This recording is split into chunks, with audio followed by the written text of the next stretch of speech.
Flag salute.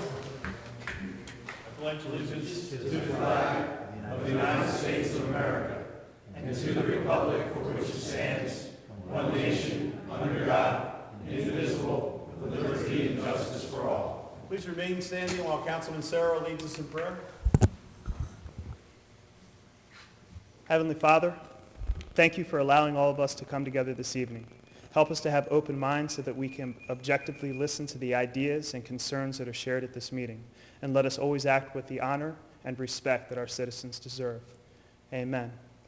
I'd like to ask for a moment of silence for Bobby Bell, who is the son of Bob and Colleen Bell. He was taken from this earth far too soon.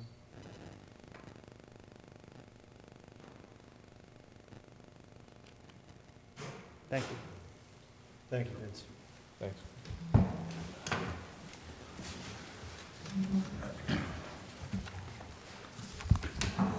Just to advise, the meeting notices covering this meeting have been sent and posted as required under the Open Public Meetings Act. First order of business is Resolution 2017-81. We're going to skip that one because we didn't do it. There we go. First order of business is the approval of the council meeting minutes of 4/19/2017, the executive session minutes of 4/5/17 and 4/19/17. Could I have a motion and a second, please? Make that motion. Any discussion? Okay, seeing none, could we have roll call, please? View? Yes. Reardon? Yes. Haney? Yes. DeLucre? Abstain on the regular and executive session minutes for 419. To offset that, 3 yes votes for 4-5. Sarah? Yes. Simpson? Yes. Mayor Gunther? Yes. Motion carried. Next, we have the approval of payroll, the requisition list, and operating expenses. Could I have a motion and a second, please? So moved. Second. Okay, any discussion? Okay, seeing none, could we have roll call, please? View? Yes. Reardon? Yes. Haney? Yes. DeLucre? Abstain on 941, yes to the balance. Sarah? Yes. Simpson? Abstain on 706, 767, 794, yes to everything else. Gunther? Yes. Motion carried. Okay, at this time, it's my honor to introduce James Rotella. James is our consultant on a number of projects, including our grant consultant, and enabled us to acquire significant grant funds after Superstorm Sandy, as well as to work with us to develop our Brigantine Economic Development Plan, our tourism plan, and just about every other plan that we need to have done. We reach out to Jim. So, Jim, I'll turn it over to you. Thank you, Mayor, members of council. About a year ago, as a result of the storm, the state made a lot of funds available for grants. And, realizing that, especially in South Bay, towns wouldn't be able to do anything if it wasn't for grant funds. It wasn't something that towns were going to put money aside for after the storm. Brigantine was successful in getting a number of grants and doing its master plan and other things, but also putting together an economic development plan. And this is really to kind of look at, take a snapshot of where the city stands today, and what can be done, some ideas of what can be done in the future to adjust for the many changes that are already going on in communities like Brigantine. So we have a draft report that we make available on the website, but this is really a draft. And if you have ideas, now's the time to bring them into focus and to add them. We've been meeting with the Economic Development Committee since August of last year on a monthly basis. A lot of these ideas, we got ideas from out of those meetings. So just go through a quick summary. Jim, before you, I'm being notified we apparently have sound but no picture.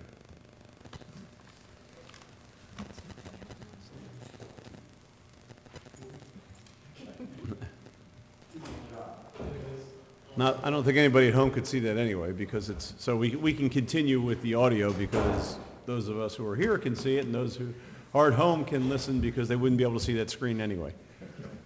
As part of our team Rich Pizzero, who is probably the foremost economist in South Jersey, participated in a number of meetings and was involved in putting this together.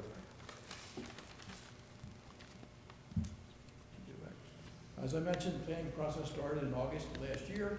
We've had monthly meetings with the Economic Development, Tourism, and Special Advisory Committee. We've also met with the Improvement Authority, and we're talking about some funding that has been secured from the Improvement Authority. County planning, obviously, because they're involved in county roads and other infrastructure in the city. The new county economic development lines, which, as we discussed, has been instrumental in actually getting involved in tourism, something that we've never really had in Manatee County for many, many years. And we also been meeting with the FAA Tech Center because they are a job creator, and they are creating about 300 to 400 jobs, new jobs, a year, replacement jobs and new jobs. And their employees are of the income level that can afford to be in a place like Brigantine. And so they are a target potentially for future families and future residents of the city. So also, as you know, we developed a area needs of redevelopment study with the council, the planning board, and then back to council. What that does is it gives you the ability to provide for 5-year tax abatement in a variety of different situations. One area that we recommend that it be used for is the Civic Center. And that building, to take that building, to sell the property, which being an area of redevelopment can be done without going through a bidding process. And also to provide for tax abatement to change that building to a better use. So that gives you, it's one of the tools that we'll be recommending.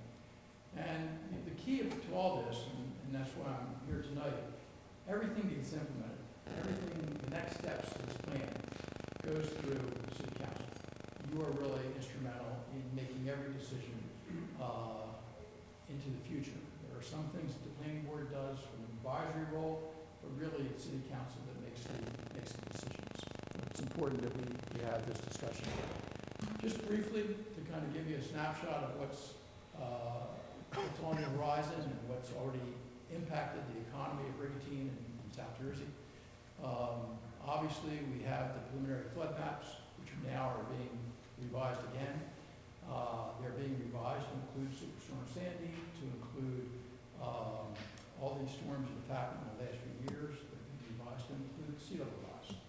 So when they are revised, and it'll be a few years yet, it will have an impact on the community from the standpoint of flood insurance. So it's something that we need to keep focused on. There's also $60 million in Superfund Sandy funds that have been obligated to date in Brigantine, including $39 million to elevate homes. We're going to talk about the next steps in that as we go forward. The Homeowners Flood Insurance Affordability Act, this was 4 years ago when this was passed. Right now, this September, this act has to be renewed. There's a lot of debate on what's going to happen in flood insurance. Initially, President Trump, the first salvo was, we should have a tax on flood insurance that will help pay for the wall in Mexico. That was the first discussion of flood insurance. There are a wide range, and it just tells you what the wide range of issues are with flood insurance. There are areas in the Midwest that really do not care about federal government being involved in the flood insurance business. Obviously, on the East Coast and Florida and Texas and other areas, there's a much different feeling. This is going to be a very big debate starting next month in Congress, and it's something we have to really pay attention to. Currently, 85% of the homes in Brigantine are insured through the federal program. $4.8 million in insurance premiums are paid a year, and fortunately, because and 25% of that is discounted to your homeowners. It's a real compliment to the community. So that is going to, flood insurance will be a big issue going forward. Our economy, just to give you a quick snapshot, this is nothing new to anyone. Jobs in Lane County are down 14% over the last decade. Currently, our unemployment rate is 7.5% compared to 5% in the United States. We have the abandoned foreclosure properties issue throughout the county. Here in Brigantine, the most recent numbers was 193 homes that are abandoned. Population switch has changed, and this is true for all the barrier islands. In Brigantine, population is down 25% since the year 2000. School enrollment has dropped as well, down 14% since 2010, and down 24% for grades K through 3. So we can see that this trend isn't changing anytime soon, it's continuing. And we're seeing, and again, this is not just here, but all throughout Cape May and Atlantic County, we're seeing that wealth is migrating to barrier islands. Homes, there's less families. And that transition is happening for a number of reasons, but it is a trend that we have to be aware of. And this just depicts the employment change in Atlantic County. Over 30 years, it took 30 years for the number of jobs to grow from 118,000 to over 140,000. And you see where we're at. We're almost down to those 1995 levels now. It'll take 30 years to grow to that level. And that was significant growth through the 90s and 2000s. So it's a trend that takes time. Okay? Yeah.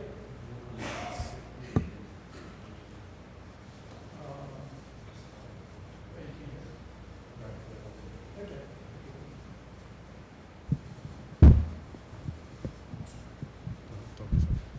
Good.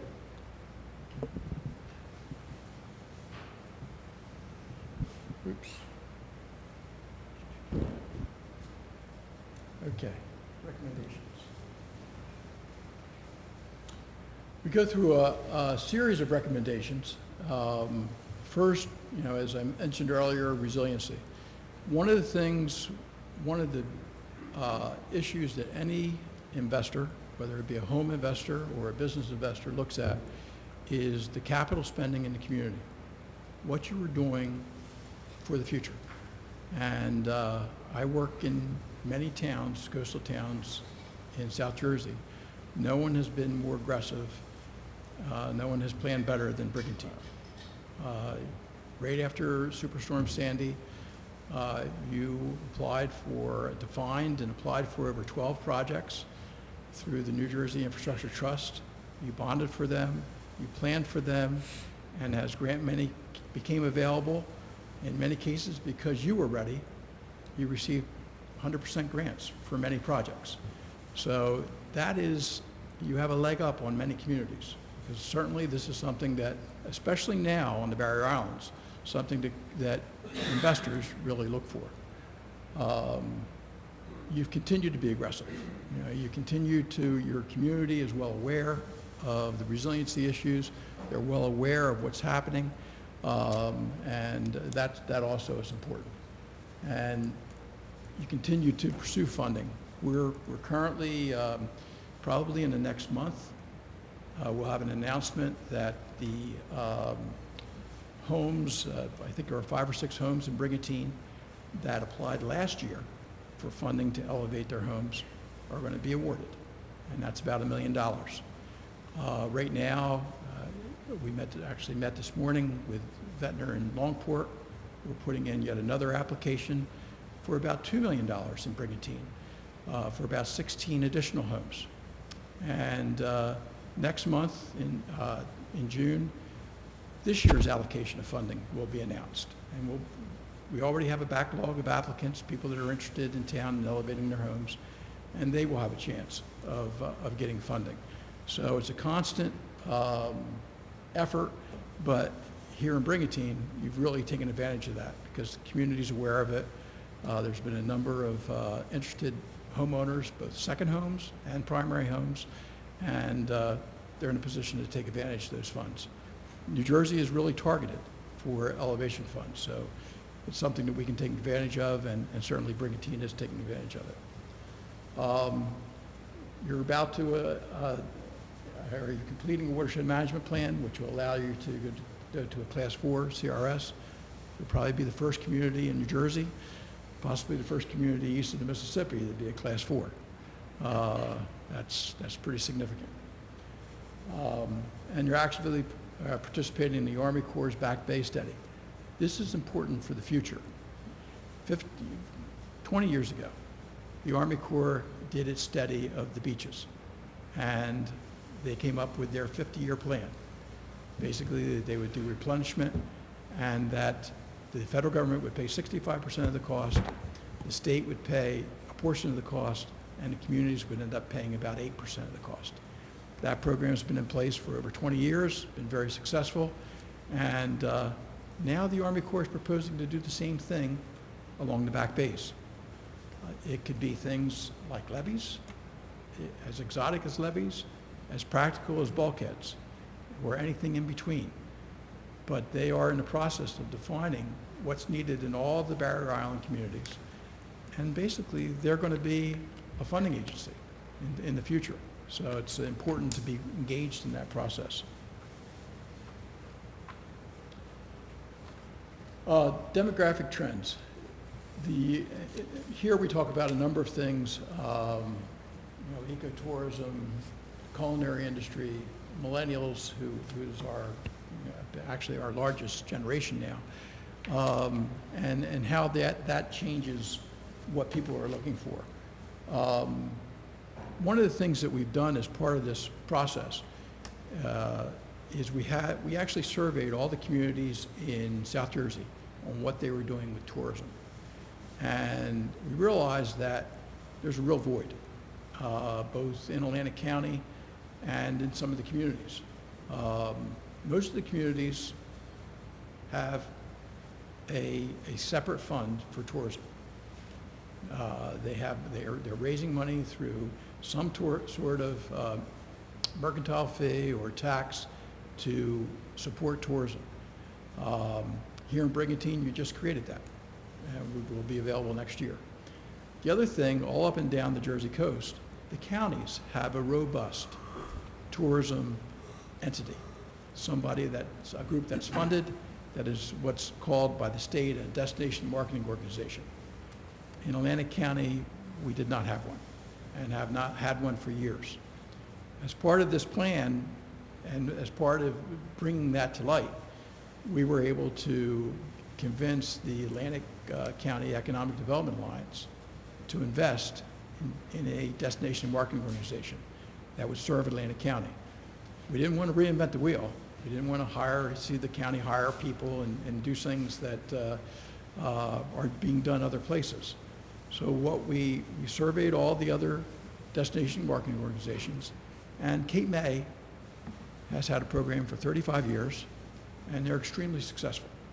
When you drive over the bridge into Cape May County, you know what you're going to get. That area is branded, it's advertised, and they have a very robust marketing effort. Atlantic County is partnering with Cape May. Really very natural. We have Atlantic Cape Community College. We do a lot of things together. Quite frankly, Cape May was very interested in doing it as well as Atlantic County. But that was part of what's come out of the study, that defining that area, defining that need, and actually getting that commitment. So that commitment was made by the Alliance in March. It was done in March because that gives them enough time to revamp their website and their advertising so that we can take advantage of it this year, not next year. For the first time in years, Atlantic County is going to be represented in the Philadelphia Inquirer's tourism section, which comes out in a couple weeks. because of this effort, this joint effort. So certainly a step in the right direction. Okay, let's talk about a couple specific things, catalysts for economic growth. One is, we've talked about really surveying and looking at what people want. And especially with the millennials, but also the baby boomers and our current population. And people want amenities. You have many in Brigantine, but they want more. They want them to be convenient. They want a assortment of living experiences for rental. I mean, whether it's time sharing, whether it's marinas, whether it's transient marinas. We've talked about mooring areas, potentially, which is ideal in Brigantine. And they really look for those opportunities. I'll give you an example. We do work in Cape May City. They have a mooring area in the Cape May Harbor. Folks that are going from Miami or from Florida to New England stop there every fall and every spring, and they spend days. They go to the restaurants, they stay in the hotels or the bed and breakfasts, and they really become it's part of their community. So it's an opportunity. Expansion of recreational opportunities. I mean, Brigantine has a wealth of recreational opportunities. It's really it's building on that. Bikeways, we've done a bikeway plan. Every time that there's a project in town, there's usually an opportunity to incorporate bikeways, and we've been trying to do that. Water sports, obviously your community center programs, and events. Events are a key. Events help define communities. They can be trivial. They don't have to cost a lot of money in many cases. They take time and they take community support, but they define communities. And it's really an opportunity to grow. And now that you have a tourism fund and some support for that, that may be one area to look at for funding.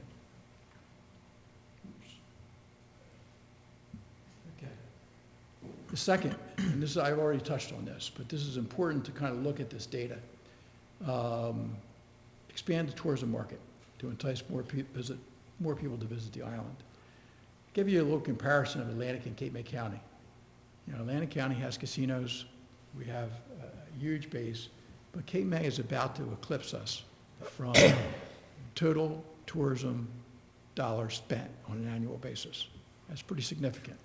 They've grown significantly over the last few years. We have declined or stayed stable. Look at the third line, the net taxable value. $47.5 billion in Cape May, $35.2 billion in Atlantic County. A lot of that is second homes. A lot of the gap there is the second home market.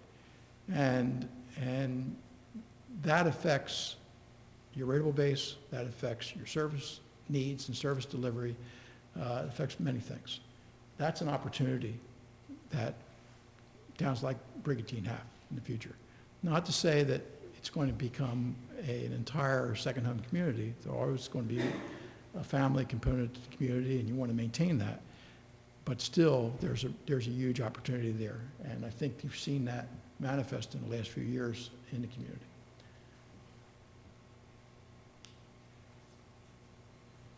Leveraging redevelopment in Atlantic City and Atlantic County.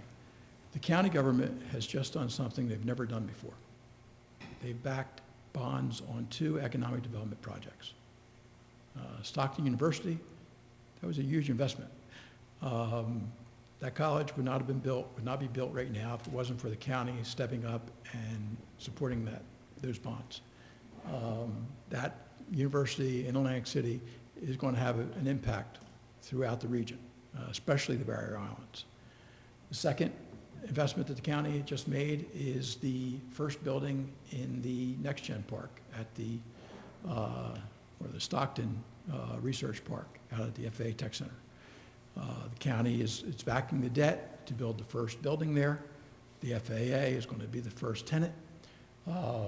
and hopefully Boeing and others will follow. That element, that group, becomes potential homeowners in Brigantine. They are looking for opportunities like this. You know, as I mentioned earlier, the FAA Tech Center hires 300 to 400 people a year right now. Most of them are young. They're millennials. They are making good salary. Most of them have PhDs or master's degrees. And they do not leave the area. The average person at the FAA Tech Center works here for 30 to 40 years. This is not a place where people come and go. They become part of the community. So it's certainly a huge opportunity. Tech Center is continuing to grow. They have a employee base with contractors and others of about 7,000 people right now. Their impact on our region is over $700 million.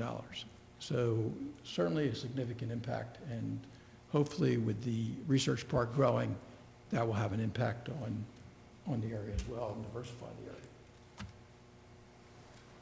Let's see. I think I missed it. Okay. Other recommendations, we've talked about the fee-owned rental properties, which will provide a fund for tourism. We are also, as part of this application, we are putting together, or as part of this plan, we're putting together an application to the state for a grant for tourism.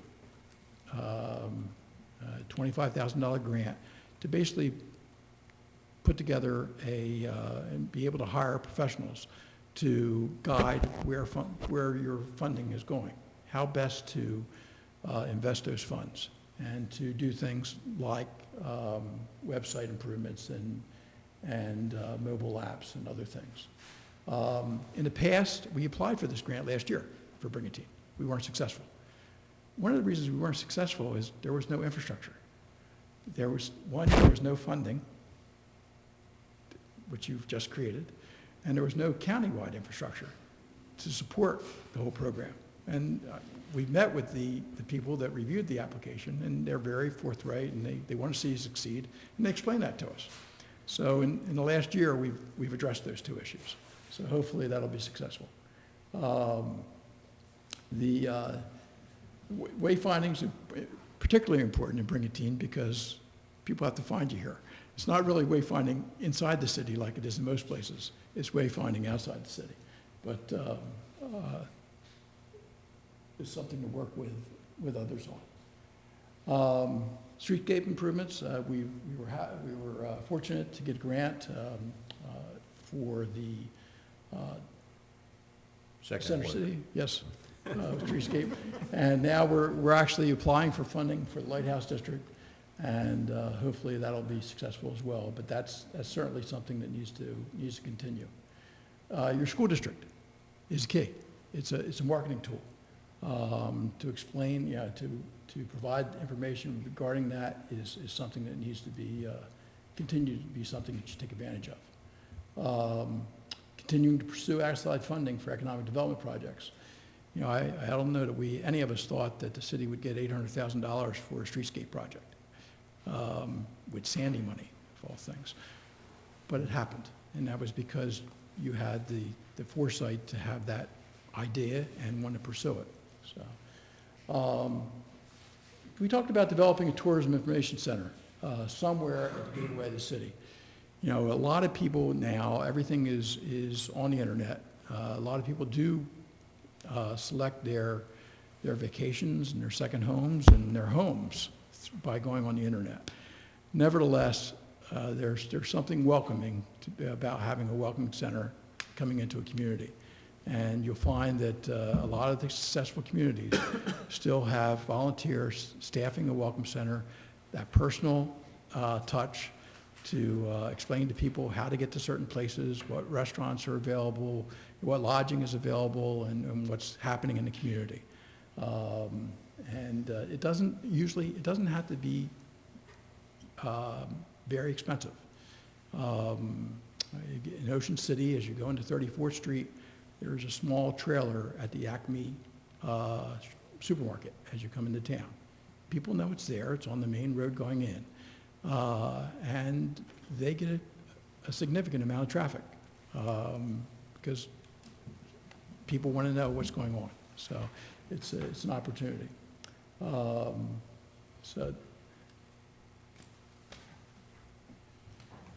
I mentioned earlier about abandoned properties.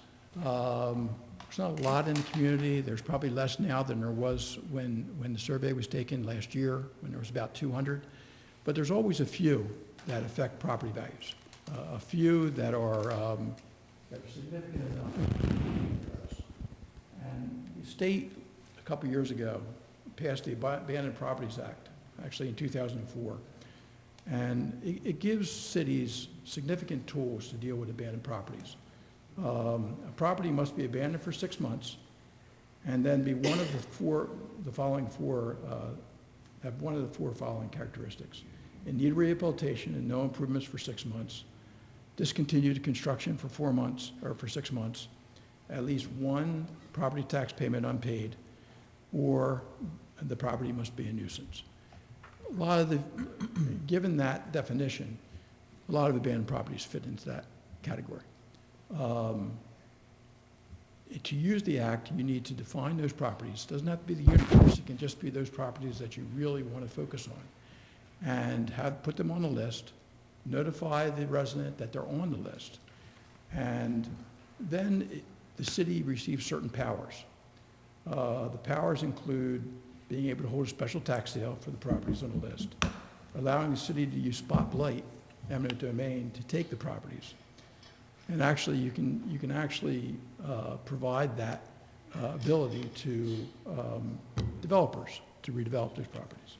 So it's just it's another tool to be aware of. Doesn't fit every situation, but sometimes it's a way to address a specific issue. Incentives, I think you're already aware of these. The one that I'd focus on now is kind of redevelopment areas. Redevelopment is not a tool that's been used in Brigantine in the past, but it is something that we've looked into, and we've identified 4 areas that are potential areas for redevelopment. The Civic Center site, which I mentioned earlier, the Rod and Reel site at the end of the island, north end of the island. The bulkheads, which is kind of unique. In working with the Improvement Authority, and the last is the Lighthouse Commercial District, but let me go back. Just move up here for a second. For the bulkheads, the redevelopment law allows for 5 acres of continuous area to be considered a redevelopment area. So when we looked at the bulkheads from one end of the island to other, it's defined as 5 acres.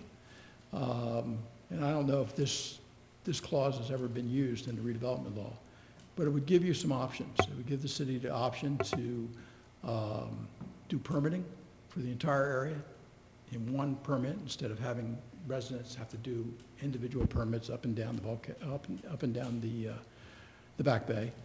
The city could establish a loan program to finance the bulkhead replacements. Again, that was just an option. And the city could charge a special assessment. So by having this as a redevelopment area, it just gives you some more options that you wouldn't have had otherwise. The third area we looked at was the Lighthouse District. And in there you have a real mix of uses. This is just a rendering. It's not what's proposed there.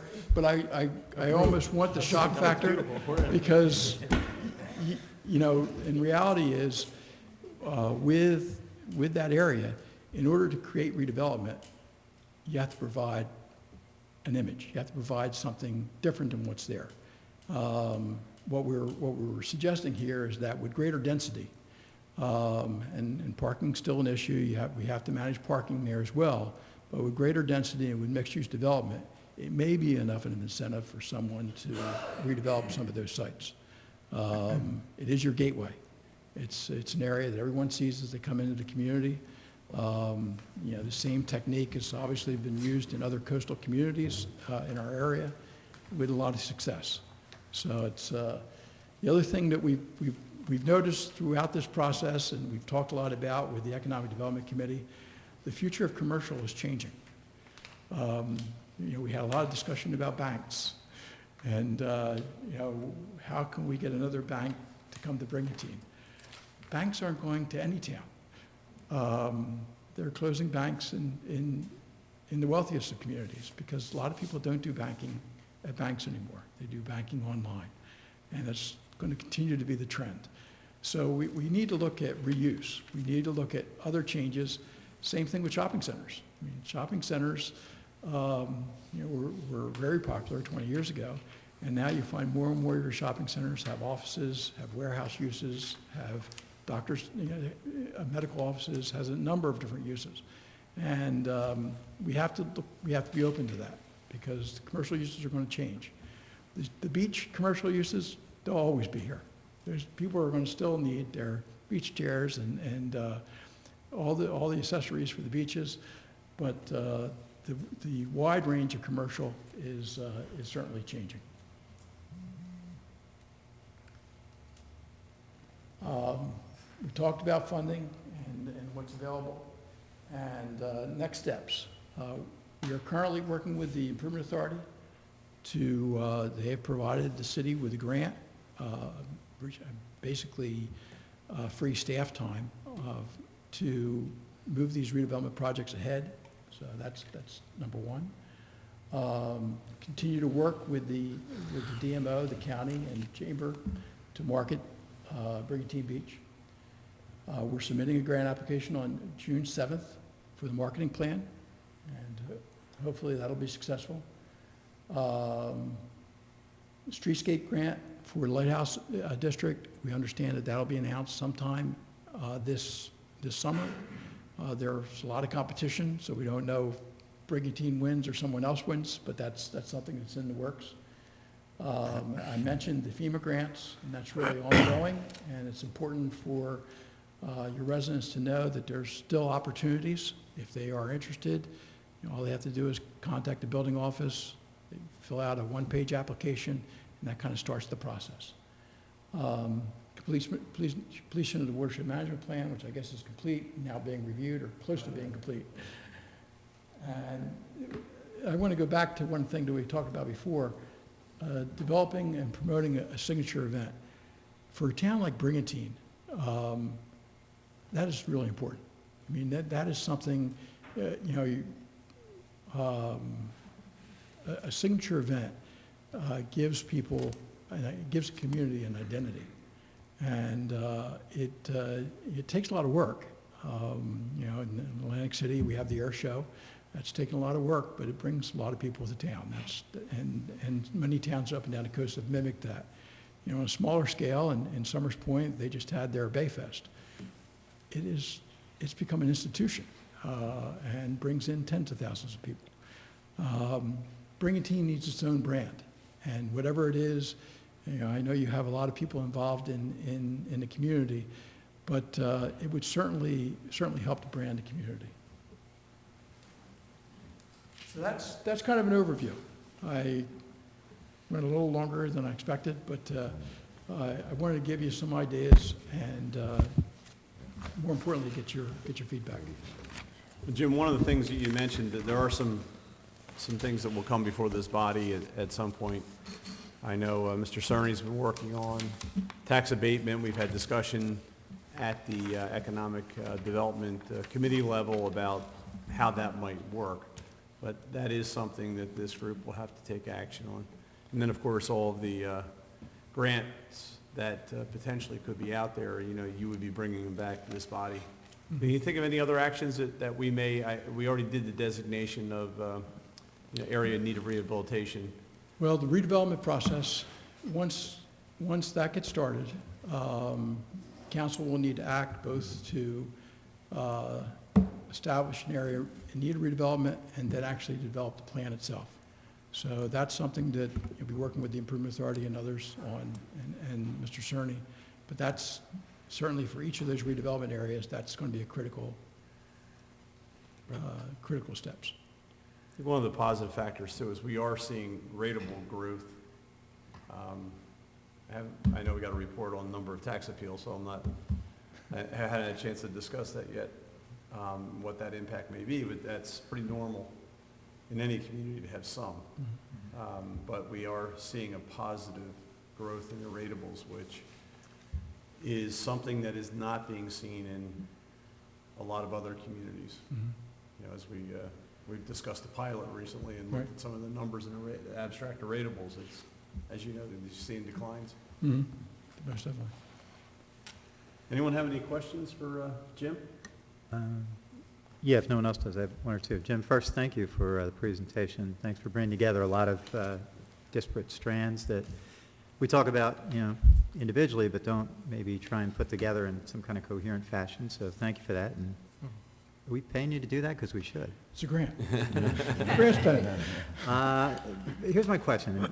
You touched on a lot of the elements that we've been doing, that we want to continue doing, you know, in terms of infrastructure, you know, in terms of going aggressively after grants for our longer-term issues of, you know, flooding, et cetera, all of which we'll continue to do, I'm sure, and, you know, we'll count on you to find us some money to do these things. And the new initiatives to earmark money for tourism, you can't really argue with that, scratch your head as to why the county wasn't doing it all these years, but if they're on board, that's good. But my question, I guess, and maybe two questions. First, you touched on businesses. One of the continuing issues that we all see is, you know, the simple reality that we have a lot of vacant business space that's been vacant in some cases for quite a while. And as difficult as it's been, difficult bordering on impossible since they remain vacant, to get users for those spaces, we now have, as you point out, the unfortunate trend that in general, your brick and mortar places are going by the wayside. And yes, in the tourist economy, we'll always have, you know, certain demand in peak season for uses. And there's a number of our businesses that do very well in the peak season and then either shut down or, you know, starve during the off season. But we also have all those vacant places. So my question in general would be, to what extent is, and maybe it's outside the scope of this assignment, to what extent are you looking into the sources of vacancy, to the extent they may be particular to Brigantine rather than, you know, countywide and the things we recognize with our loss of population? And in that process, would you or could you, you know, talk to the people in our business community and those who maybe used to be in our business community and couldn't make it, to see, you know, get their thoughts on what it was or what it is that caused them not to be able to make it, and then, you know, B through Z, that the city might be able to do to help them be able to sustain a business or, you know, bring in somebody new to one of our spaces, pending, you know, again, long-term, who knows if that's going to work. Maybe we end up having to repurpose some or a lot of those spaces. All right, there's one question, which you don't have to answer now because I know you haven't had a chance to think about that. But the other question is, which I think you can answer, is there a model that you're looking at that you think fits for Brigantine in terms of another community, where the mix of things that they're doing and, you know, their existing demographics, you know, geographic situation, you know, is close enough to ours that we could look to them for some ideas, or that we could look at what they are and consider, is that where we want to end up and where we want to be? And the last part of that is, you also mentioned that you have a lot of communities, like in Cape May, where they're apparently exceeding Atlantic County. I take that with a grain of salt because they have so many more beachfront communities and so many more, you know, literal linear miles of very high-ticket housing. And they've historically drawn, I guess, the highest end of the second home buyer market. We have our share, but they have more than their share. So, you know, allowing for the fact that there's, you know, some built-in differences, are the Cape May coastal communities something that we would be looking at? You know, would we be comparable to them? And we're already at, I guess, about 65, I don't know the exact number, I'd say between 65 and 70% maybe second homeowners. And we've seen the good and the bad of that. You know, the good is don't demand a lot of services. The bad is, you know, maybe when second homeowners can't keep their places up, then they tend to get rented a little more intensely than you might like. And also, you don't have the critical mass of people, you know, in your town to help your businesses flourish. So that one you can answer. Okay. Well, I'll start with the first one. And actually, the first and second one are somewhat related. The trends that are happening now in Atlantic County, and they've really been accelerated because of the lack of employment, Superstorm Sandy, and the recession, happened in the early 2000s in Cape May County. And there's a lot that we can learn from Cape May County communities. I point to Avalon. Avalon had a commercial strip that was very similar in the late 90s, early 2000s, very similar to the Lighthouse District in Brigantine. It was scattered, mixed commercial. They rezoned it to a mixed-use development, similar to what I just showed. They still have seasonal stores, but they can survive because they have residential above that's relatively high-end and significant enough that the development could occur. I'm not sure if they use redevelopment as a tool, but potentially that's a tool that you have that you could use. So I do think, the very similar trend to what we're seeing here has occurred in nearby Cape May County. And each town addressed it differently. I would say that Avalon might have done it the best. They made some very hard decisions, but if you look at that area now, it's taken 15 years. Their main street is totally redeveloped and into mixed use, which is very, very attractive. And commercial is still seasonal, but they survive and they flourish. And some of their shops are regional. They have furniture stores on some of their first store commercial, but they're attractive enough that they bring people from all over the shore area to that area. So you do have to look at a different mix. I don't know that we could dictate what the mix is going to be, but a good developer can. And I think that that is a model that could be considered. As far as looking at individual businesses, I talked about the banks because that was something that was high on the concern list in the city and with the economic development group. And we have met with some of the businesses in town as far as how to stabilize the businesses. I think what you did in the City Hall Business District just now, doing those improvements, they make the businesses feel more secure because you enhance their area, and you can see that they're making some improvements on their own now. Hopefully that can continue.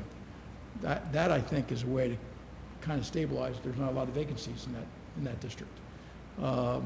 So that certainly helps. The infrastructure improvements that you've made have certainly helped. But that's something that we can do. Like I said, we're not done yet, and that's why I wanted to meet with you today. Your ideas are important, and we can look a little bit more into those kind of models. Yeah. And not that you want to mimic another community, but there may be some things that can be learned. Jim, I just have a quick question, and it's a straightforward question too. After hearing what you had to say this evening about our foresight with the infrastructure improvements, applying for grants, the grants awarded, the marketing plan between Atlantic and Cape May County, and the other good things with our government, how we've been cutting taxes and controlling costs and all. So you would definitely agree that now is an excellent time for people that dream of living at the shore. It's a great time to come to Brigantine from what you see, being an expert in your field, and knowing the history up and down the South Jersey coast, that you agree 100% that Brigantine is an excellent spot to come to, live to, invest in, and come to live. Most definitely. The biggest challenge is letting people know. Right. Everything you just said, letting people know that. Well, the good that's thing part of the is, marketing. between our website, the city website, and other positive websites and Facebook pages like Real Brigantine that really promote the positive things about Brigantine, there are some good things out there that promote Brigantine, so thank you. One of the things I want to add too, with having worked with Jim for many years, and most recently with the Economic Development Plan, one of the things that you mentioned earlier, and you didn't mention it here, but we've talked about it in the committee, was the idea that we may have commercial property owners who may not see the potential in what they have.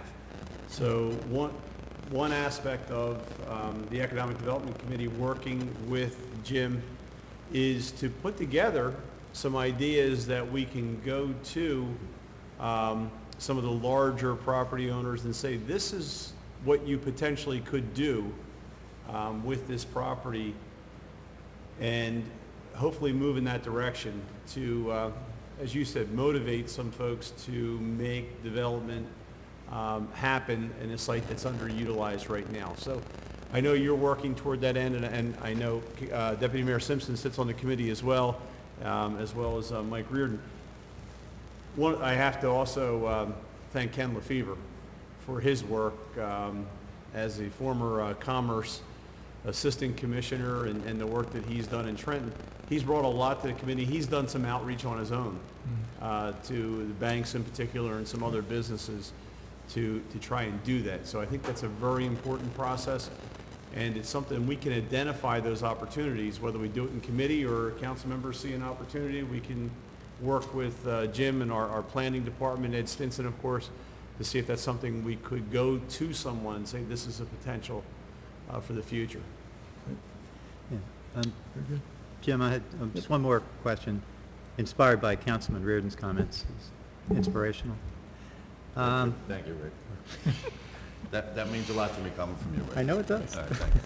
On the tourism side, Jim, and I know the answer is going to be, we're going after all these, but of the groups that I'll name here, is there conceptually a prioritization in who we're trying to draw between day trippers, people who already live in the region, prospective renters or prospective buyers of second homes?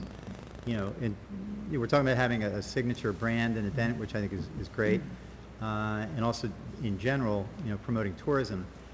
But from among those groups, who are we mostly targeting? And to the extent we're targeting those who don't already have a place on the island or wouldn't be the market maybe to rent an existing home, what about the idea of trying to promote or encourage the development of some hotel or motel facilities that we don't really have? Yeah. Well, actually, that was our first recommendation, is if you can get a better assortment, whether it's hotel, timeshare, I mean, that certainly helps the community. So that's key. It's difficult in a built-out community to do that, but certainly that would be a goal. As far as, you know, the marketing, I would leave it to the marketing professionals as to who you're really going to target once you get this grant. What we're talking about, though, is an area in the Philadelphia, Cherry Hill area, which is your target market anyhow already, really telling the story. I mean, if you can target an area that is comfortable with Brigantine and knows Brigantine, and continue to tell the story of what's happening here, you become their community. And you already have a cluster, an area around the Philadelphia Cherry Hill area that comes here, and really just you don't have to go outside that region. That is really a target region, and telling the story, you know, just the very points that we talked about here, really marketing the area as an area that's progressive and as an area that has all the recreational features that Brigantine has, and the opportunities as a place to live, and that's really what the marketing plan will be about. But I think the marketing professionals, which I'm not one of, will give you a better idea as to who exactly you should market to. On that same line, I think John Doring was instrumental in developing a map from the farmers market. I know one year I was going around the market asking people what area code, or what zip code are you from? And, or was it area code? Area code, and it was amazing, the clusters, to see how many people, actually, we're from all over the country, but that Philadelphia, Western New Jersey area was And your chamber shared information with Yeah. us that they had gotten. Right. That proves the same thing. Yeah, So it's, and your chamber should be congratulated well. I mean, they do a lot in the they community. do an excellent job, And, yes. you know, this, hopefully, what you want is to bring everyone together to promote the community. And the one thing is, we haven't even hit on our professional services with the safety and all that we provide with our police and fire, and, which we're gonna hear about soon, I think, so.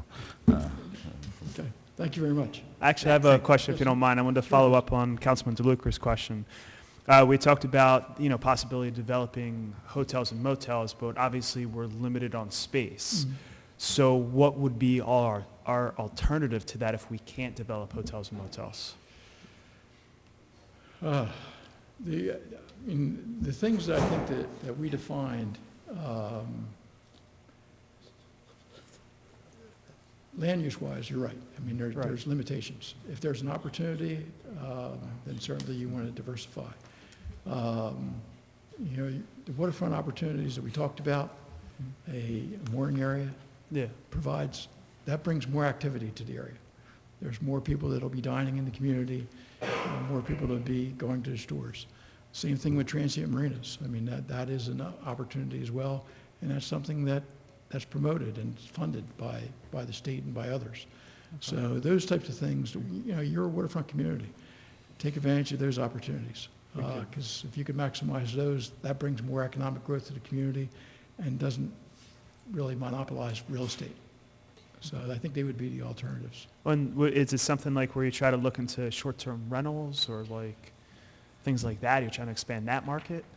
I don't know that is, you know, the target. Okay. Yeah. All right. Vince, we also could look at our bed and breakfast ordinance, because it's a little restrictive right now.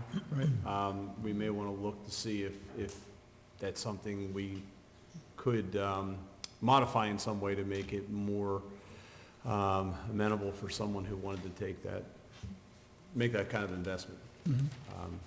The other thing is, we have a huge transportation advantage. Even with the improvements on the Parkway. Right. People are going to be sitting, what is it, exit 7? At exit 7, and they could be in Brigantine. Make a left on the Brigantine. And that's, they They could Just be. need to stay in tell the the left story. lane. Yep. Yep. Yep. Okay. Jim, I don't know if you want to take any questions from the public, if anybody has a question for Jim? You don't have to ask one, I'm just offering. Okay, yes, John? Time's your flight. Mayor, I believe our ordinances in the past, I think it was in the 90s, actually limited or stopped duplexes. And also, it's my understanding, I was just talking with Frank about it, a lot of our hotels have switched over to condos.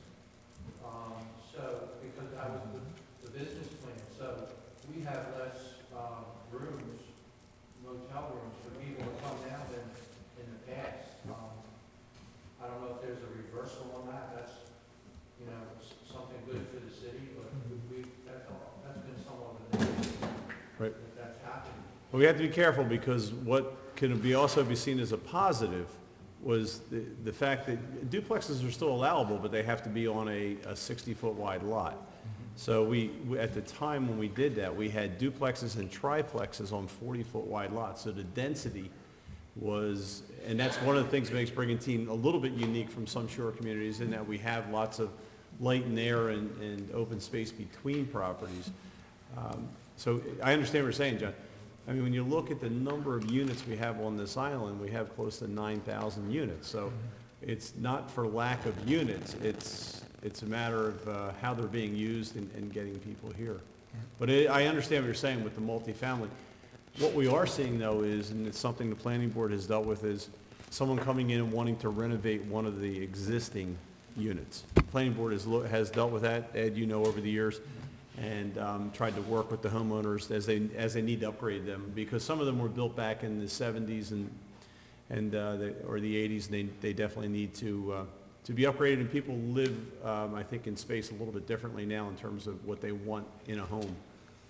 So that's probably where I see us making the most, inroads going forward. Also, Mayor, was it last year that we had a master plan orientation at the community center, and the public came in, and there's some professionals there, and whenever possible, things to renew our master plan and suggestions. Or is any of that information attached to the economic development and crosstalk and whatever ideas came out of that? One specifically I remember was maybe talking about a portable amount of foreign station coming through our bays. Maybe that was part of the back bay development that you had mentioned. Is there an attachment to that also? Yeah, a lot of the ideas, we actually built on a lot of the ideas in the master plan. Thank you. Thank you, John. Okay, I'm going to close the public portion right now, and, I want to thank Jim for the work that he's done, and he spent a lot of time interacting with the committee and also different groups within the city of Brigantine and countywide. And it's great to have a perspective that brings the county's demographics and economic situation and positions Brigantine within that, so we have an understanding of where we're going. So, Jim, thank you. Jim, before you escape, would you be able to send a copy of the presentation that you had here tonight, maybe to Ed, and I could get it from him? We do have it, and Okay. it was supposed to actually be open on the website. I didn't check to see it. Okay. It will be tomorrow. And Thank I'll you. send it out again. Okay. At this time, I'm going to open the meeting for public comment on agenda items. Anyone want to speak on anything that's on the agenda? Okay, seeing no public comment on the agenda items, we're going to move into our agenda. The first order of business is ordinance number 18 of 2017, the public hearing and adoption appropriating $1,379,435 and authoring the issuance of up to $1,379,435 in bonds and notes for the construction of improvements to the stormwater pump station at Hackney Place and Jenkins Parkway and 34th Street. So at this time, can I have a motion and a second, please? Make a motion. Second. Okay, I'm going to open the meeting for public comment on ordinance number 18 of 2017. If you would like to speak on that ordinance, please step forward, state your name and address, and please use the microphone. Okay, seeing no public participation on ordinance number 18. Ed, if you would, I know we talked about this at the introduction, but this is financing that is put in place at this time, waiting for the completion. That is correct, Mayor. As I'm sure you all remember, we were awarded a grant, a flood risk reduction and resiliency grant in this dollar amount, $1.379 million for the construction of 3 stormwater pump stations. Typically, when we receive a grant, we do what's called a Chapter 159, which is a budget insertion, so that we have authorization to spend that money. Because of the size of this grant and because of the fact that it's likely the construction of this project will extend beyond this calendar year into next year, both Roxanne and Leon felt it would be best and cleanest just from an accounting point of view to do it as a bond ordinance. It's important for council to understand that we will not be going out to sale on this bond. The idea would be to construct a project, and before we sell notes on this bond, we would fund it with the proceeds from the grant. Great. Okay, any further discussion by council members? Okay, seeing none, could we have roll call, please? View, Yes. Reardon, Yes. Haney, Yes. DeLucre, Yes. Sarah, Yes. Simpson, Yes. Mayor Gunther, Yes. motion carried. Okay, resolution 2017-82 is a roadway solicitation for the Brigantine VFW. This will be at 14th Street South on Sunday, July 30th, between the hours of 10 and 2 p.m. Can I have a motion and a second, please? So moved. Second. Any discussion? Seeing none, can we have a roll call, please?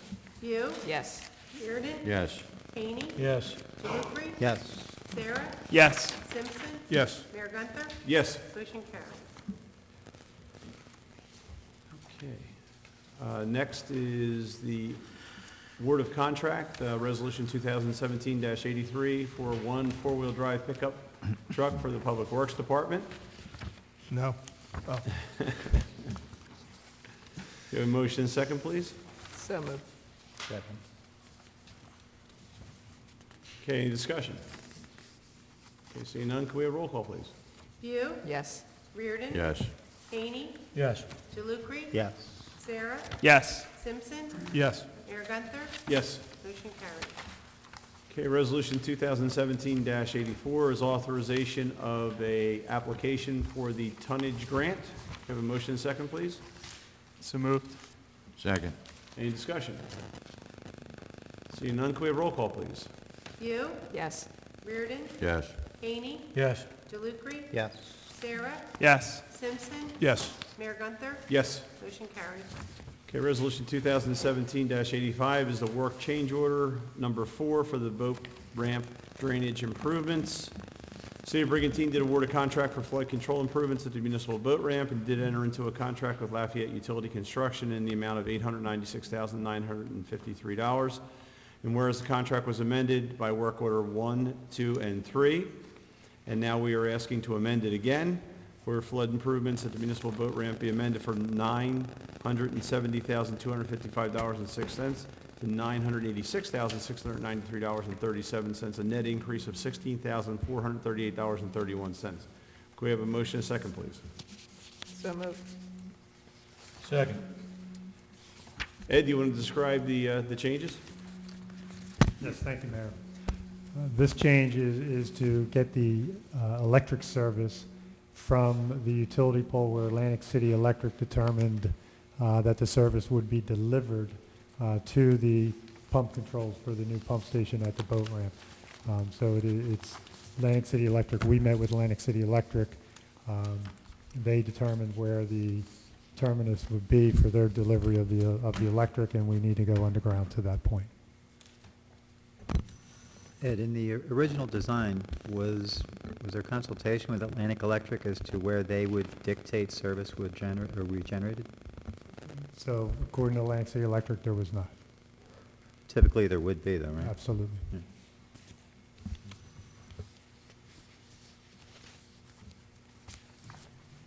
Okay, any further discussion? Seeing none, can we have roll call? View, Yes. Reardon. Yes. Haney. Yes. Dulugri. Yes. Sarah. Yes. Simpson.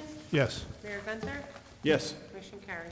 Okay, Resolution 2017-86 are the CER refunds for the classes listed below. Can we have a motion and a second, please? So moved. Second. Any discussion? Okay, seeing none, can we have roll call, please? View, Yes. Reardon. Yes. Haney. Yes. Dulugri. Yes. Sarah. Yes. Simpson. Yes. Mayor Gunther. Yes. Motion carried. Okay, and Resolution 2017-87 is a raffle license refund. Can we have a motion and a second, please? Make that motion. Second. Any discussion?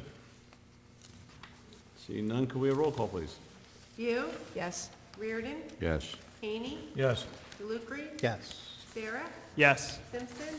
Yes. Mayor Gunther. Yes. Motion carried. Okay, move to our consent agenda. We have the American Legion Parade request, the Elks Parade request, the Amateur Radio Field Day request, the Bramble Drive Block Party request, and the American Legion raffle license number 814. Have a motion second, please. Make that motion. Second. Could we have roll call, please? View, Yes. Reardon. Yes. Haney. Yes. Dulugri. Yes. Sarah. Yes. Simpson. Yes. Mayor Gunther. Yes. Motion carried. Okay, we move now to the council manager committee discussion. And Ed, you want to talk about the Army Corps Federal Interest Determination? I would, Mayor, but just so that I don't forget, we have an appointment to make at the Cultural Arts Commission. Yes. You may want to do that. Okay. We have a nomination? Yes, at this time, I'd like to nominate Joanne DeMayo for the Cultural Arts Commission. Okay, do we have a second? Second. Okay, all in favor? Aye. Very good. The ayes have it. So we received some very good news from the Army Corps recently. It's a good start, I'll say. Army Corps provided what's called a federal interest determination. So without going into the long history of it, after a federal disaster like Sandy, FEMA funds, or federal government provides funding for a lot of the different programs that are out there. One direction for the funding goes to projects that are already federally authorized. So our beach fill, for example. And what the federal government wants, in this case the Army Corps, to do is to look at, is there a way to make that federally authorized project more resilient, more effective? That funding came out about 3 years ago. Army Corps contacted us. We discussed different ideas to make the beach fill more effective. Our request was twofold. One was to evaluate groins again along the beachfront. And the second request was to extend the seawall northerly to the four-wheel drive entrance. It took the Army Corps a couple of years to go through their studies and determined that there is a federal interest to review those options and take them to the next step. So it's very good news. It's just very preliminary at this point. What it means is they are committed to fund 50% of the next phase, which is the developing of the study and the cost-benefit analysis to determine, as you may recall, every federal project has to have a positive cost-benefit analysis. So you can't have a project cost more than what the benefits would be realized. So that's the next step. And to that end, we're looking for a funding partner. I've reached out to the DEP, Bureau of Coastal Engineering. I spoke with the manager, and he seems agreeable to support this continuation of this study. Nothing's in writing yet, so I'm cautiously optimistic, but it appears that the state of New Jersey may partner with the Army Corps and take us through these next steps. So nothing guaranteed, but at least it's on the table again for consideration, and potentially we would look forward to some enhancements there. So what we're saying is that the Army Corps of Engineer has agreed that there's interest to lengthen the seawall about the length of a football field to the entrance where the four-wheel drive come on, and put some groins there on that Upper East Side beach. And on top of that, we're getting a beach replenishment this fall there at the Upper East Side beach. And the best of all, we have ice cream sales at that part of the beach now. It's a good year for the Upper East Side beaches. Actually, this is, and Jim Rotella would know, this is very significant. I can tell you from, and Ed knows too, having dealt with this for a number of years, there was no interest in all of our prior discussions about having any type of analysis done on hard structures. So the change to include the groins, seawalls we have, but the change to include the groin in the study, or groins, there could be several, or jetties as we call them in Brigantine. As you know, the plan that stopped at Roosevelt Boulevard, I see Captain Bennett here. He remembers when they were put in. They worked. And we've argued for years that having stopped at Roosevelt Boulevard, we feel that's part of the problem for the beach erosion on the north end. Not the entire problem, but part of the problem. And we've asked for years to have that at least looked at and be considered for funding. So this is a significant development that they're showing some interest in a hard structure or a jetty or a groin in those areas. That's right. And at least a willingness to evaluate it and find out if that is the answer. Right? So it's a big first step, but it is only the first step. So we're optimistic, but just be patient. It took them 3 years to get to this point. It's a slow process, but I'll keep you posted as it develops. We had discussions with FEMA probably 25 years ago, and there was no interest back then. Wow. I can tell you those jetties are really effective. When I first started my career on the Beach Patrol back in 1994, I was on 20th Street as a rookie, and I remember going out and doing rescues out and around the jetties. By the time I left the Beach Patrol, well over 20 years later, the jetties were completely filled in by sand, and my lifeguard stand would sit well past where the water would be, so it's really helped to grow and protect the center of the island. So it'd be good to see that protect the north end of the island as well. Ed, recognizing, of course, this is all very preliminary, it does sound very good. Is there any idea yet, design-wise, would this be sort of an extension perpendicular to the terminus of the existing seawall along the dune line, or would it angle through, or? So there's at this point, no. So the federal interest determination is really a kind of a judgment that do the Army Corps feel that there's a possibility that the construction of these groins would extend the life of the beach nourishment and provide additional protection, so that, because that's what you're looking for those cost savings, either in damages, property damage, or losses of equipment time and debris removal and things like that. But you also have the possibility of extending that the life of the beach film, which would be a cost savings to the Army Corps. So at this point, it is simply them using the judgment, saying we feel that this may work and may be a positive cost-benefit analysis. The next phase is just that. Is, all right, what would you need? Do you need 2 of them? Do you need 3 of them?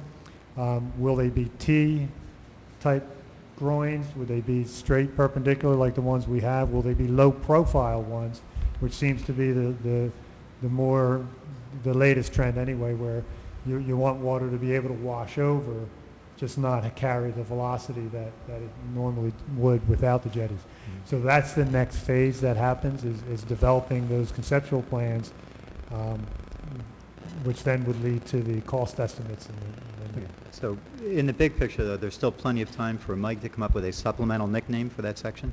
Well, actually, we're hoping that the Seahorse Pier comes back. Or a fishing pier.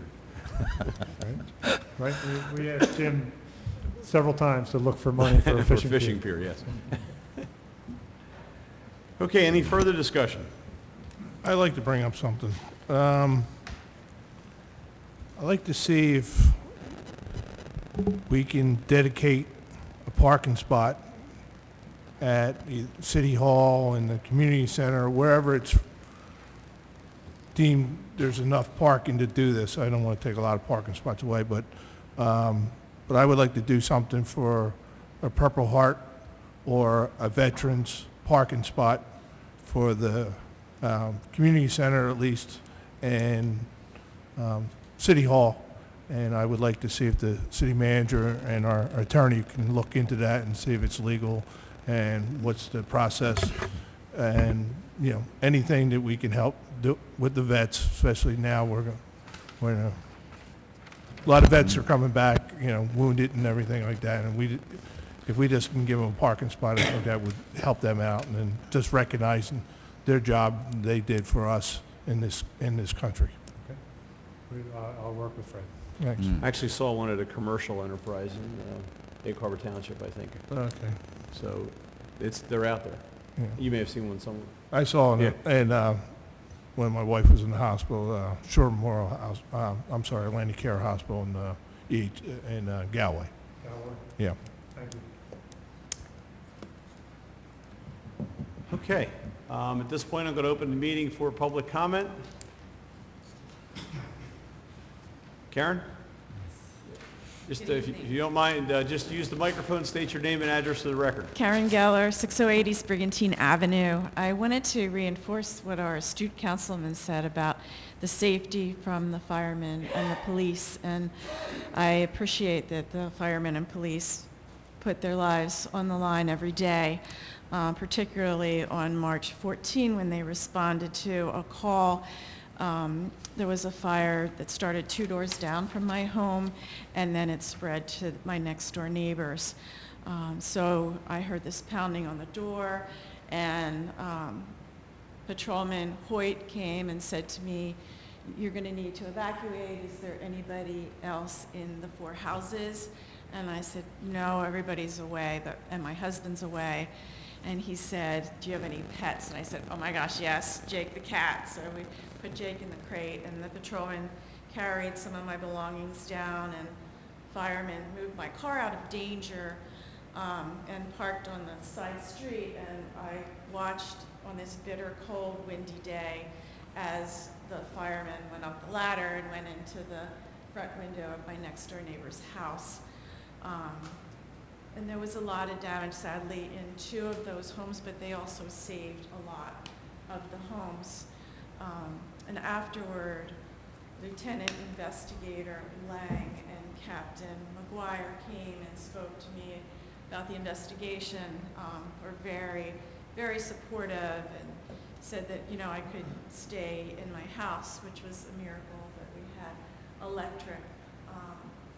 And so afterward, I went outside, and the street was still blocked off, and I couldn't see from the side what the houses looked like, and I looked at the house, and that was the point. And I'm good in a crisis because I was a principal for 1,500 students in a middle school, but at that point the emotion came and the tears came, and I heard this noise behind me, and I turned around, and through the mist came this tall, thin man. In shock, I said, "Mayor Gunther, what are you doing here?" And he said to me, "I come out to every single fire and check on things." So we are very, very fortunate for our police, and thank you to your leadership and to Fire Chief Platt's leadership and to your leadership and council, because we do feel safe in Brigantine. I am really grateful. My husband and I are very grateful to you. Thank you. Thank you.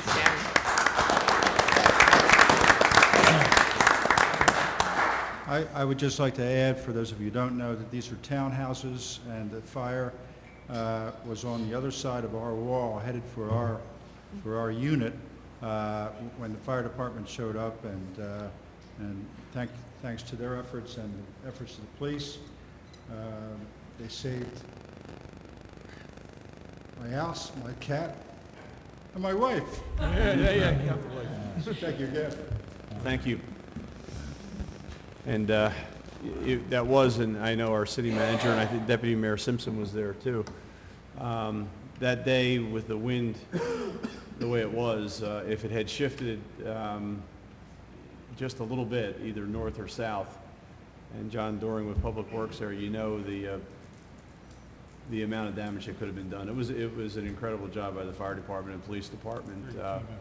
Great. It was a great team effort, and it shows you how important response time is. You know, that you were there so quickly that you were able to knock it down, and obviously police were able to respond to make sure that people were evacuated out of the building quickly. So response time matters, and certainly professionalism. And one thing I always say about our police and fire department, I know that they've heard it so many times from me, they serve not only with great competence, but they also serve with compassion. And they treat everybody like family, you know, during a time of crisis. And I think you probably felt that from them. So thank you for coming and saying that. Yeah, thanks. Yes, John?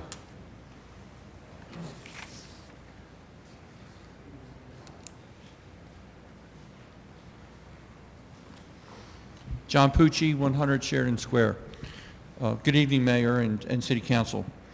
First of all, I'd like to thank Deputy Mayor Simpson for making the suggestion of a parking space for Purple Heart recipients and/or a veteran. May I, with your permission, Councilman, suggest something maybe even a little bit further?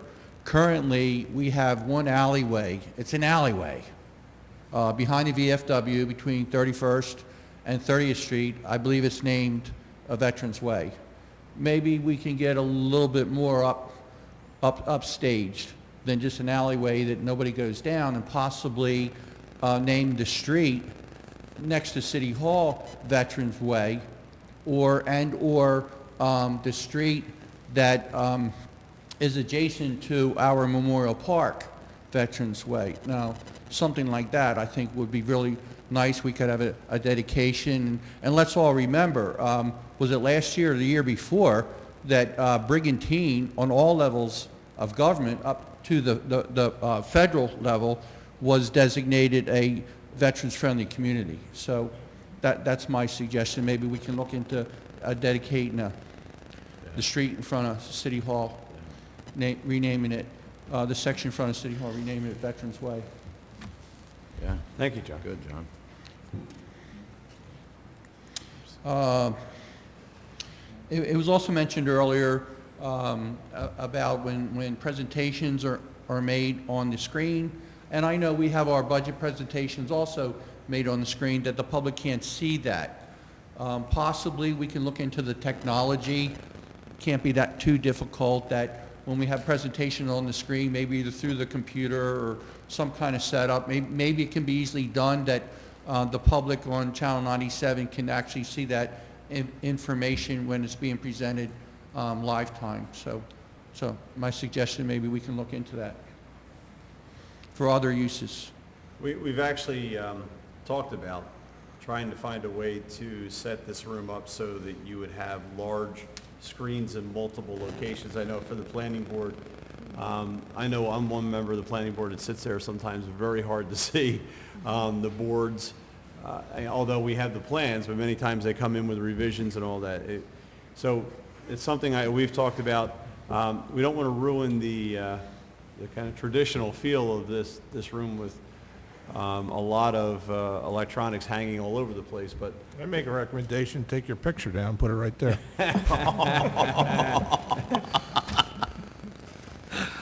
thank you. Nobody recognized you yet.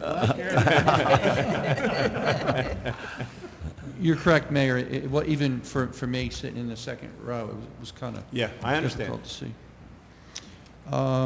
In the past, there was talk about a farmer's market sign, a nice little bronze sign at the park where it's being held. I believe there was a consensus to go ahead and do that. How are we doing with that? But also know that the Artist Walk now, every Saturday night, is going to be there in the same park. So if in fact when the sign is made, or if it's going to be made, you might want to also include the Artist Walk, because that's going to be something new this summer. You know, to designate that's what that park's, that people know, other than Saturdays, that's what's happening in the park. Remember we talked about that? I don't remember us talking about it here, but Yeah, I was the one that talked about it. I mean, right now, the park's named Hahnemann Park. right. So I'm not sure, we're not talking about renaming it? No, I think No, you're no. just, what kind of So activities are taking place This is what there? happens here. Right. No, I would never suggest to rename the park. But I thought we had talked about that before, and it was going to be looked into. You know, little bronze plaque saying, this is what Brigantine does here, kind of thing. Anybody else remember? Yeah, I remember when you mentioned that. Yeah. So, Yeah, of course I do. You mentioned it, when was that? A couple months ago, right? yeah, still in process? That's okay. But I thought there was a consensus that we were going to do that. I don't know if we reached consensus, but we can look into it. Maybe somebody could engrave something.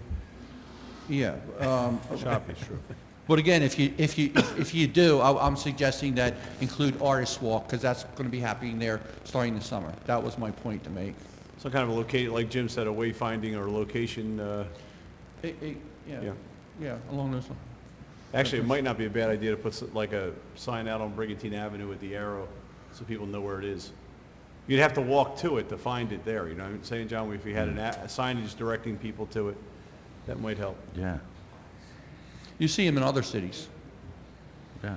If you, John, if you can get a picture of something, if you would, send it in, or get I it to would. us. I Okay. would. I'll supply the city manager Okay. and go out and do some legwork for him if, at your request, sure. And lastly, something that I don't remember seeing, remember at the presentation was the golf course. Wow, what a great resource we have, and it's my understanding it's going to be paid off next year. That's wonderful. You know, we've always talked about not only a recreational site, but the open space value that it has. So I just wanted to mention, I certainly remember and recognize what a great course that we have out there, and we're fortunate to have it because not many barrier islands along New Jersey does have it.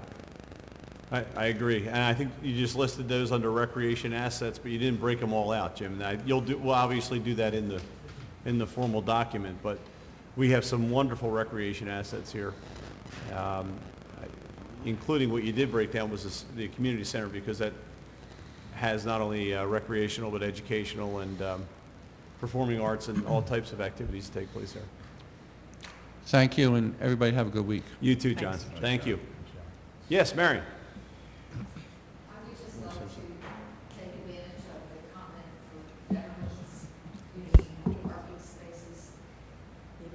There's great news in the healthcare Oh, world. could you give your name and address if you would for the record? Thank you. It's Marion Owen Godinsky and 107 21st Street South.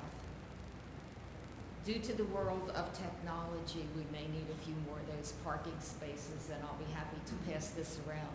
There is a system called ReWalk, and what it is a computerized system that fits on a veteran's back. These pieces go down his or her leg. What it is called is ReWalk. Bacharach works with it, Stockton works with it. As you know, South Jersey is heavily populated with veterans, over 130,000 up to 200,000. And the president made a wonderful statement in giving a choice health card to veterans so that they can go anywhere. He did that on the 20th, and I was at the meeting on the 18th of April when they're talking about putting different facilities together. This system costs $95,000. Veterans who have not walked for 30 years are walking. It helps them. I have watched them at the Ability Fair, and they literally slide from a wheelchair to a bench and sit and put these pieces on and get up and start walking. It's also being used with very young veterans who have recent bilateral leg loss. And so what it is a marvelous thing to consider, maybe even more parking spaces for that particular area, because there's reason to believe that whether it's $95,000 or not, it will be provided for veterans, and it changes a lifetime of sitting in a wheelchair when you thought you'd never get up and be able to walk anymore. If you like, you can pass. Thank you. You can just give it to Mr. Cerny. Thank you.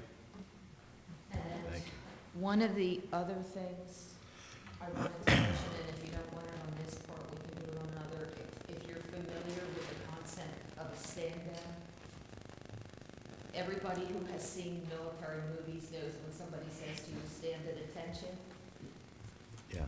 Yes. Yeah. Stand at ease. Stand down means the same thing. And what happens is Cherry Hill and many other parts of the United States have programs once a year called stand downs, and they enable veterans who are homeless or otherwise with families and children to be able to get help, to get medical care, and there's all kinds of services rendered. Cherry Hill does a spectacular job, and they do it once a year. Atlantic City is going to do it May the 17th for the first time in their history. But Atlantic City, as you may or may not know, has a program in New Jersey that has been called, not lovingly, Greyhound Therapy, where people give a homeless veteran a ticket to go to Atlantic City, and it means one way. Don't come back, go to the rescue center, or whatever there is. There is an overwhelming number of homeless veterans.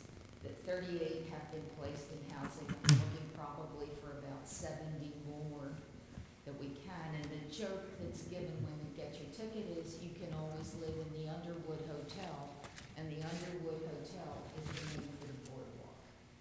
And it's possible maybe to live there June, July, and August, but it gets a little cold in November and into February or December. So what happens is that veterans will be bussed in to the All Wars Memorial Building. The program will be from 10 a.m. to 3. Anyone who goes as a volunteer has to go to have at least through the email information, 15-minute orientation of what you'll do. It will be a matter of having the federal, the state, the public, the private service agency, which will be Veterans Administration, the New Jersey Department of Military and Veterans Affairs, the American Legion, the Red Cross, Catholic Charities, the State Parole Board, the DAV, and many other services. People will be given clothes, street clothes. They can pick what they want. That won't be given. They can pick what they want. They can pick military sleeping bags if they want to have military sleeping bags. They will be given haircuts. They will be given lunch. They will be given breakfast. And people will walk around with those who may be mentally ill or Alzheimer's, can't remember, and have escorts to go through each area with them. And that will happen. I think in some ways we see a lot more homeless in Atlantic City, but there are some, if you notice, who are coming over to Brigantine, if you haven't seen. And I think what we all want to do is to be sure that our churches, our community, and other places are tuned in, at least so that we know when the bus comes in from the VA, it lands on 1300 Atlantic Avenue every other week. And there are people who come there, and sometimes I'm there just to see what's going on. We'll walk down the street and say, I don't have any money, I don't have any food. And you can send them to Catholic Charities at that moment without having to go through any VA red tape. The Catholic Charities will give them money, will feed them, and will help them. So Marion, could you make sure that we get some of those brochures? And I know our clerk will post them. You got the motion. We didn't tell you yet. Okay, your 5 minutes are up there. Thank you, Mary. Thank you for that information, and hopefully that'll get out to everyone. Thank you. Is there any other public comment? Okay, seeing none, I'm going to close the public portion. I do want to just give a quick update. Last Friday night, Brigantine hosted the Atlantic County Mayors Association meeting. Deputy Mayor Simpson attended with me. There was extensive discussion about the impact of the pilot on the individual municipalities in Atlantic County. County Executive Levinson provided an overview of the impact of the legislation as it presently stands and what could potentially result from not receiving the 13.5% that was promised and only receiving 10.4%, as well as taking the 3.2 $5 million of casino ratables out of the ratable base. Billion, I'm sorry. $3.5 billion worth of casino ratables out. So with that said, Brigantine, at the end of this process, if it remains the same, will be paying more in county taxes than the casino properties in Atlantic City, which doesn't seem fair. And it's not just us, it's other municipalities in Atlantic County that will be impacted, some of them impacted in a very negative way because they're facing their own crisis with their municipal budget as well as their school district budgets seeing an increase. As a result of that meeting, there was a unanimous resolution to join Atlantic County in litigation to see if the legislation that has been passed is constitutional.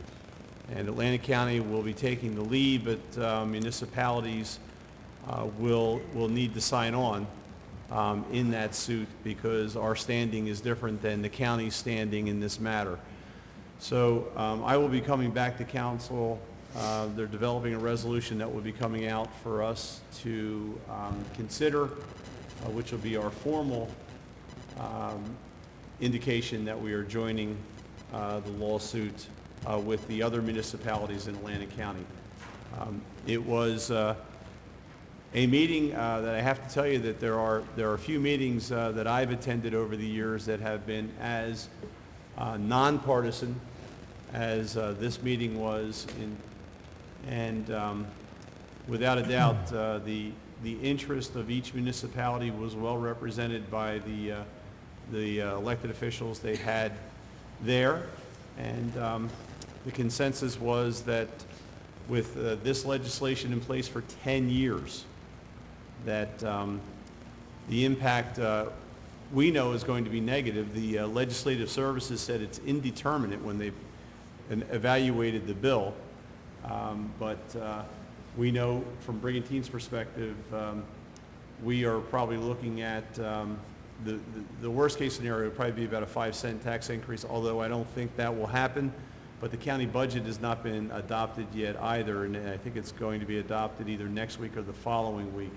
So we'll get more information once all of that is in, and the equalization table that they'll be using, it affects every municipality differently. But for us, having a large share of the county tax ratable, our impact is going to be significant. So I'll be bringing that resolution back as soon as it's ready. I'd just like to add to that, Phil. As Phil says, we were bipartisan in there, so there was Democrats, Republicans, and they all voted yes to follow this suit. Ongoing is some places like Pleasantville, Buena Vista, I think they were talking about a 40-cent increase. I don't know how many millions that is because I don't know their value.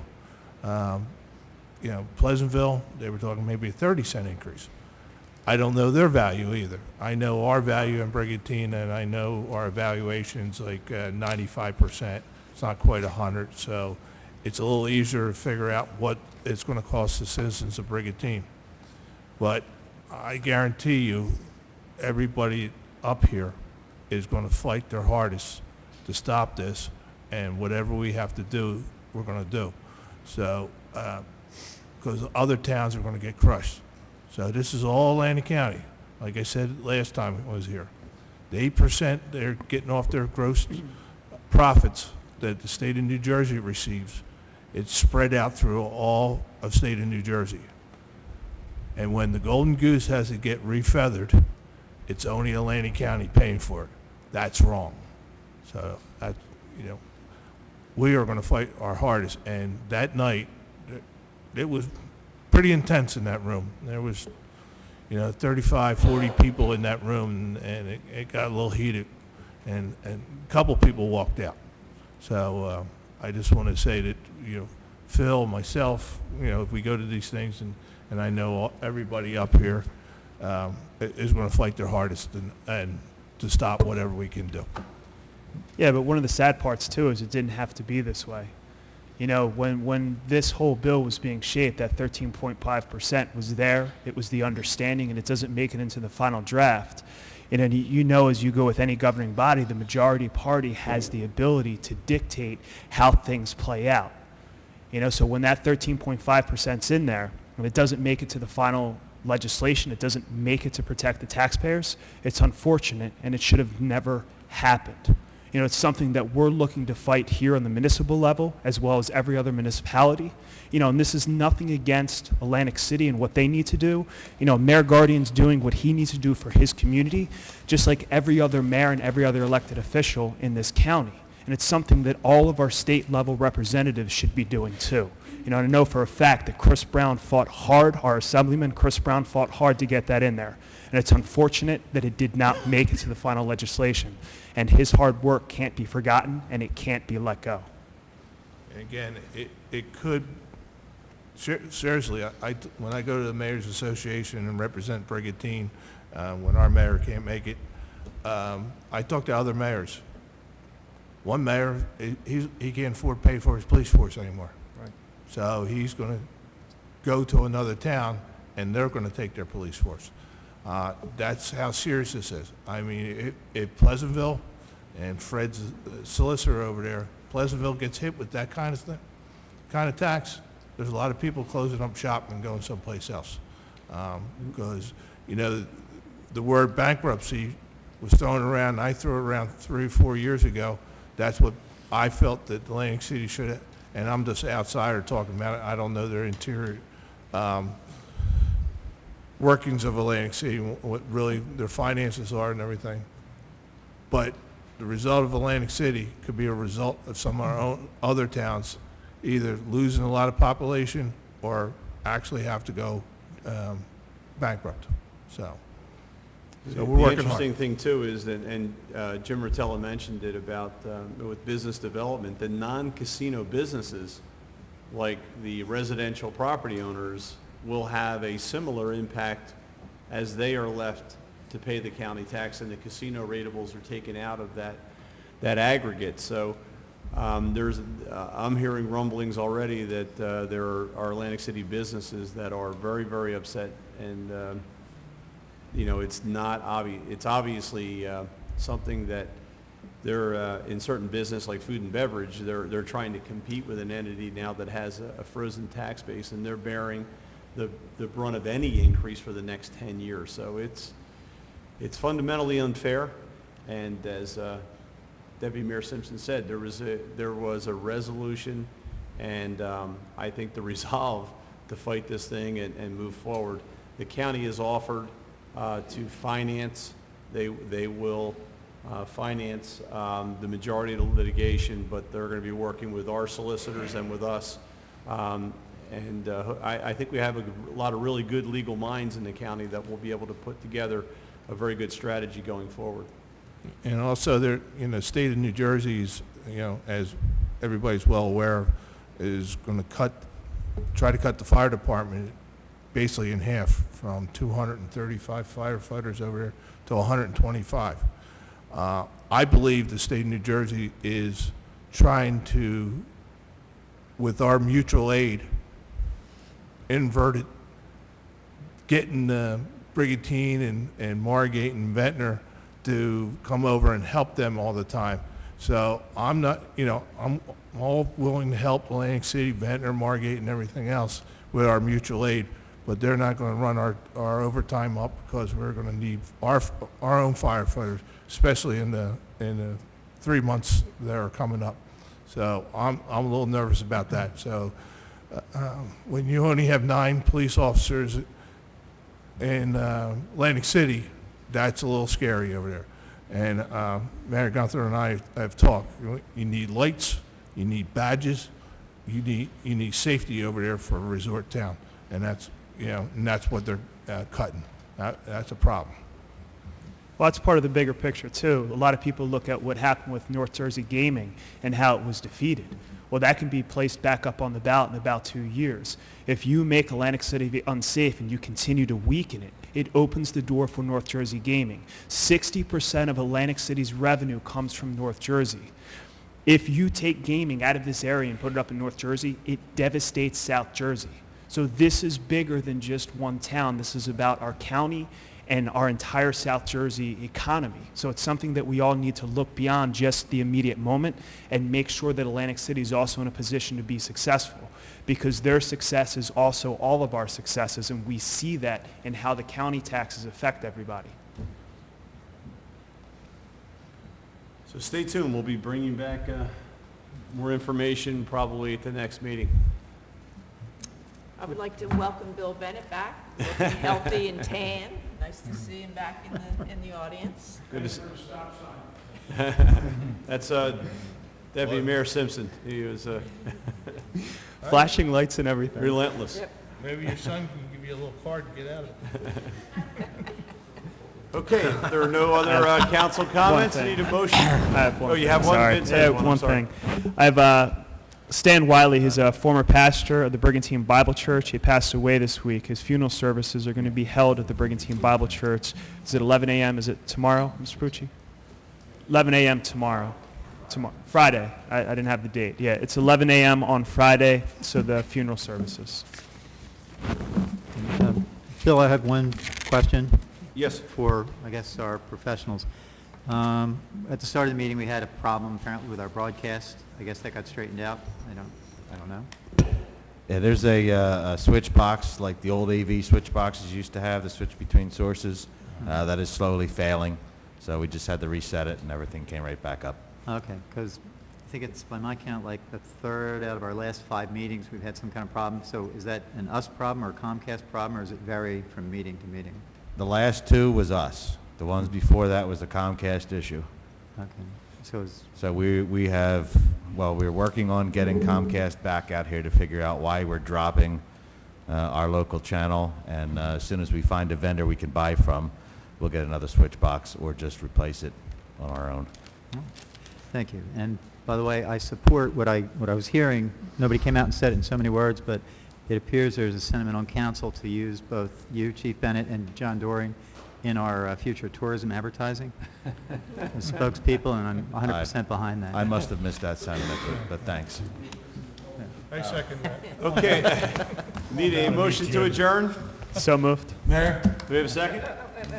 Oh, Dennis. just a couple things. Our tennis courts are due to be repaired by May 12th. Someone was concerned about the courts, the tennis players. I wanted to bring about 10 or 15 people down here. I said, let me just reach out for Ed Stinson and see what we could do there. And May 12th is the date, weather permitting, and hopefully with the supplies and everything in coordination with John.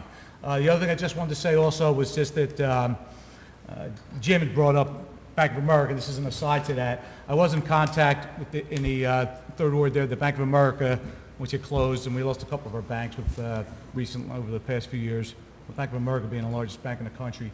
I was in contact with a manager there by the name of Richard Taylor in their escalations department, and he's going to see what he can do to maybe hopefully get some type of kiosk or something, or at least move it up the ladder so we can get something done in that regard, and I'll keep everybody posted on that. Thank you. Thanks, Dennis. Thank you, Dennis. Okay, we've had a motion, and I think we had a second. Second. Okay. I thought there was Could we have all in favor? Aye. Aye. Once again, thank you for those of you who attended this evening, and for those of you who tuned in at home, thank you for watching your council at work. Have a good night.